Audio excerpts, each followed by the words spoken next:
95 kilogrammaa painava miehen liike-energia oli hänen juostessaan 1,25 kilojoule. Millä nopeudella mies juoksi? Eli liike-energia kaava pitäisi tiedä ensimmäisenä. E on puoli kertaa m kertaa v toiseen. Eli tässä m on annettu massa 95 kilogrammaa. Ja sitten E liike-energiakin on annettu 1,25 kilojoule. Se on 1,25 kertaa 1000 joule. Noin.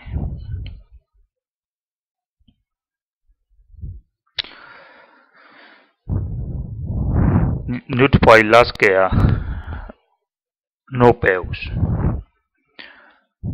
Puoli kertaa m kertaa v toiseen on e.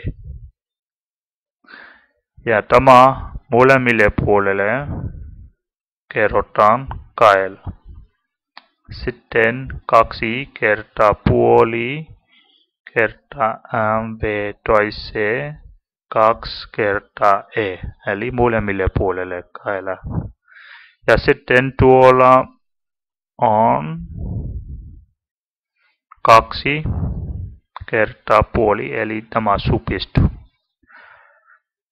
Eli sitten tuolla vasemmalla puolella on m, v toiseen on 2e. Eli tuolla puolella vielä m ylimääräinen.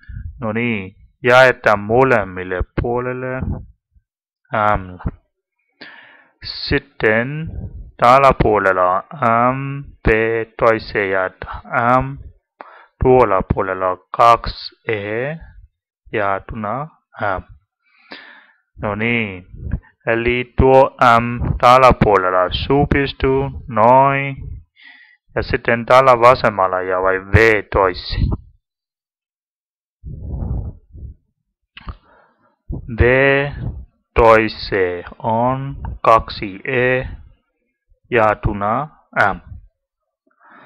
Eli tuolla on toiseen. Eli tämä on vasemmalla liikaa pitäisi laittaa oikealle puolelle. Eli toisella tavalla vai tehdä kerrotaan molemmille puolelle neliöjuurella. No niin, neliöjuurella. Okei. Tästä menee tuonne, noin, lasketaan täällä puolella. V toiseen kertaa neliöjuuri, noin, on neliöjuuri 2e jaetuna m. Eli matematiikassa tärkeää on, jos yhtälö molemmille puolelle, niin kerrotaan tai jaetaan niin molemmille puolelle, niin sillä arvo ei muutu. Eli v toiseen, noin, täällä 2, potenssi 2 ja neliöjuuri supistuu. Tällä puolella jää vain v, noin, v on neliöjuuri 2e jaetuna m. Nyt on valmis sijoittaa kaikki. 2 kertaa, mikä on e? Eli e on liike-energia, eli tämä 1250 joule jaetuna, mikä on m? Eli m on täällä. 95 kilogrammaa.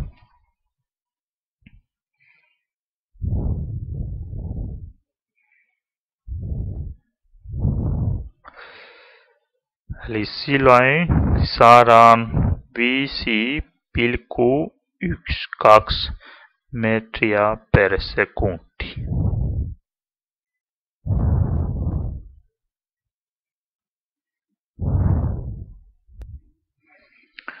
Joo.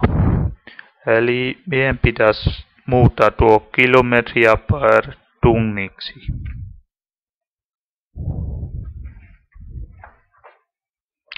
Kilometriä per tunni pitäisi muuttaa. 5,12 metriä per sekunti. Hetkinen. Tuo metriä per sekunti ei tarvitse kirjoittaa uudelleen, vai kertaa 3,6. Sitten saadaan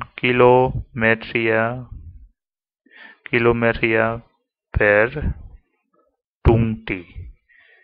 Sitten 18,47 kilometriä per tunni. Eli tuo mies juoksee noin 18 kilometriä per tunti. Tämä on vastaus.